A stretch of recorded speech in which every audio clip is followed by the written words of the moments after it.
Hey ho Pop Gengs. Ada yang pernah nonton film Dolittle? Yang ceritanya tentang seorang dokter bernama John Dolittle yang bisa berkomunikasi dengan hewan. Film ini merekam banyak momen lucu manusia dengan hewan, termasuk yang liar, seperti beruang, harimau, bahkan gorila.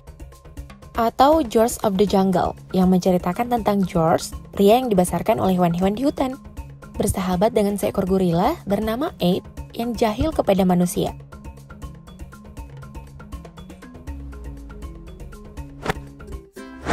Tapi kalau di dunia nyata, justru kebalikannya. Rekannya sesama primata, yaitu orang utan, justru dikerjai oleh manusia. Dan Zaleski dalam unggahannya memperlihatkan trik sulap sederhana menggunakan sebuah gelas. Sambil menopang dagu, orang utan memperhatikan Zaleski. Awalnya sih raut wajahnya kelihatan agak malas gitu. Pas gelasnya dibuka, dia terdiam sejenak dan langsung tertawa cekikikan sampai menjatuhkan badan. Heboh gitu ya. Lalu di tempat yang berbeda, masih dibatasi oleh kaca, seorang pria juga mempertontonkan trik sulap. Kali ini menggunakan kartu yang ditempelkan pada kaca pembatas. Bim salah bim. Kartu berpindah ke dalam kandang dan diraih oleh orang utan. Sambil memeriksa kartu, dia mencoba melakukan trik yang sama untuk mengembalikan kartu. Tapi nggak bisa.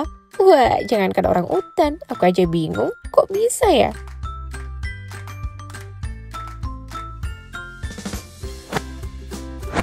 Lebih membingungkan lagi saat melihat seekor simpanse berada dalam ruangan medis. Berpakaian lengkap layaknya manusia, simpanse ini naik ke kursi dan memberikan tangannya kepada dokter. Mulanya sih biasa saja, tapi ketika simpanse melihat jarum suntik, dia auto menjatuhkan badan ke belakang bersama kursinya. Tapi tenang, dia bisa bangkit lagi dong. Memberanikan diri untuk disuntik meski sambil nganga gitu. Nah, anjing ini justru menunjukkan reaksi tidak suka saat rekan manusianya berpura-pura menelpon klinik hewan. Dia langsung menggonggong sambil melihat rekannya. Oh, for Sam? Okay, I'm gonna take...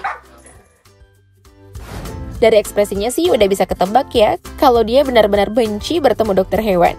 Lihat aja tuh, mereka sampai teriak-teriak gitu saat akan disuntik. Kasian sih, tapi gemes juga. Sabar ya anjing, ini demi kesehatanmu kok.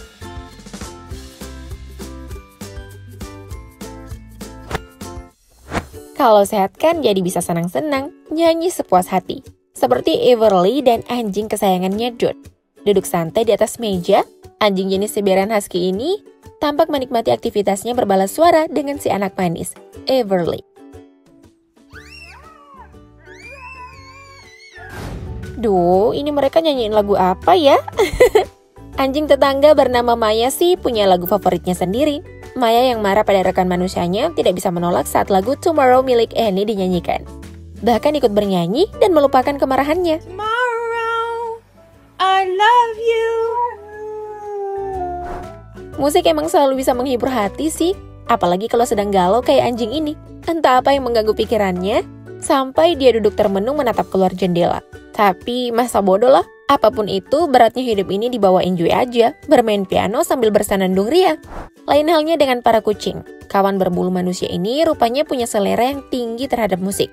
Bukannya ikut bernyanyi, mereka malah bereaksi menghentikan manusia yang bernyanyi tidak jelas. Wah, bakal susah dapat yes nih kalau mereka jadi juri kontes nyanyi.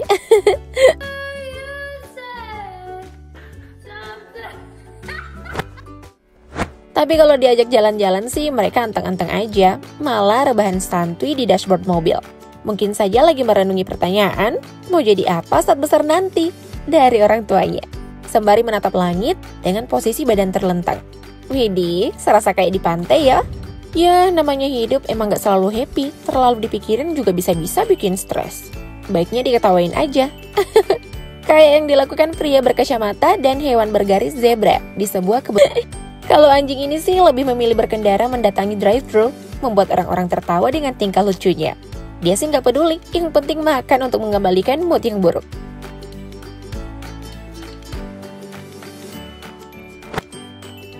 Setelah melihat orang kesayangan tiba-tiba saja menghilang di depan matanya, apalagi jika digantikan dengan makhluk aneh bertopeng yang asing.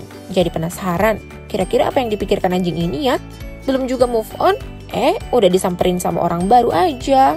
Nggak tahu apa kalau menghilang dan pergi tanpa pamit itu menyisakan luka mendalam di hati. biar manusia tahu rasanya mencari yang telah pergi seperti hantu. Makanya Tasya sengaja sembunyi saat seorang pria membuka pintu sambil memanggil-manggil namanya. Tasha, where are you? Tasha.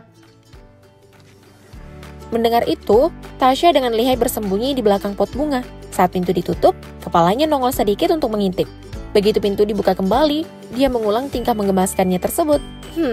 Ini nih yang namanya sengaja pergi agar dicari. Kalau dipraktekin ke pacar kamu, kira-kira dia bakal nyariin juga nggak ya?